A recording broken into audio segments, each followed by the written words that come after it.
ରାଜାଙ୍କ ଦଣ୍ଡ। ଥରେ ରାଜାଙ୍କ ବଗିଚାରୁ କାକୁଡ଼ି ଚୋରି କରୁଥିବା ବେଳେ କିଶୋରଟିଏ ଧରା ପଡ଼ିଗଲା। ରାଜା ସବୁ ଶୁଣିବା ପରେ କହିଲେ, ୟାକୁ ଫାଶୀ ଦେଇଦିଅ। ପାଖରେ ବସିଥିବା ମୋଲା ନାସିରୁଦ୍ଦିନ ଏହାର ପ୍ରତିବାଦ କରି କହିଲେ, ମହାରାଜ, କାକୁଡ଼ି ଚୋରି ଲାଗି ଫାଶୀ? ମାନୁଛି ପିଲାଟି ଭୁଲ କରିଛି, ତାକୁ ବୁଝେଇ ଦିଆଯାଇପାରେ, ତାକୁ ଦଣ୍ଡ ଭାବେ କୋହଳ ଦଣ୍ଡ ଦିଆଯାଇପାରେ, ଏକାବେଳକେ ଫାଶୀ? ରାଜା କହିଲେ, ମୋଲା, ତୁମକୁ ମୁଁ ବହୁତ ଭଲ ପାଏ ବୋଲି ତୁମେ ଆଜି ମୋ ବିଚାରକୁ ପ୍ରଶ୍ନ କରିବାର ସାହସ କରୁଛ। ମୋ ବଗିଚାରେ ବସି କାକୁଡ଼ି ଚୋରି କରିବାର ଅର୍ଥ ହେଲା ବଡ଼ ଚୋରି ଲାଗି ବାଟ ଫିଟିବା। କାଲି ମୋ ଉଆସ ଭିତରୁ ରାଣୀଙ୍କ ଗହଣା ଚୋରି ହେବନି ବୋଲି କିଏ କହିପାରିବ? ଇଏ ସବୁ ବିଷର ମଞ୍ଜି, ତେଣୁ ୟାକୁ ନିସ୍ତାର ନାହିଁ। ଏହା ଶୁଣି ମୁଲା ଉଠି ପଡ଼ି ପ୍ରାଣ ବିକଳରେ ଦୌଡ଼ିବାକୁ ଲାଗିଲେ। ରାଜା ଆଚମ୍ବିତ ହୋଇ କହିଲେ, ମୁଲା ପାଗଳ ହେଇଗଲେ କି? ଯାଅ ତାଙ୍କୁ ଧରି ଆଣ।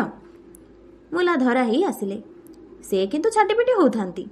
ରାଜା ପଚାରିଲେ, ମୁଲା କ'ଣ ହେଲା? ମୁଲା କହିଲେ, କାଲି ରାତିରେ ମୁଁ ବସିଥିଲି, ହଠାତ୍ ମୋ ଉପର ଦେଇ ମୂଷାଟିଏ ଚାଲିଗଲା। ରାଜା କହିଲେ, କିନ୍ତୁ ତୁମେ ଯେମିତି ହେଉଛ ଲାଗୁଛି ତୁମ ଉପରେ ଦେଇ ହାତୀଟିଏ ଚାଲିଗଲା ଅବା। ମୁଲା କହିଲେ, ଆପଣଙ୍କ କଥା ଶୁଣିବା ପରେ ମୋତେ ତ ସେଇଆ ଲାଗିଲାଣି। ଆଜି ମୂଷା ଚାଲିଗଲା ଅର୍ଥ ହାତୀ ଚାଲିବା ଲାଗି ବାଟ ଫିଟିଗଲା। କିଏ ଜାଣିଲା କାଲି ମୋ ଉପରେ ହାତୀଟିଏ ଚାଲି ନ ଯିବ। ତେଣୁ ମୁଁ ଯେତେ ଶୀଘ୍ର ମୋ ଘର ଛାଡ଼ି ପଳାଇବା ଲାଗି ଦୌଡ଼ୁଥିଲି। ରାଜା କହିଲେ, ମୁଲା, ତୁମେ ଠିକ୍ ଫନ୍ଦି ଜାଣ। ତାପରେ ସେ କହିଲେ, ପିଲାଟିକୁ ଛାଡ଼ି ଦିଅ ଆଉ ତାକୁ ବୁଝେଇ ଦିଅ।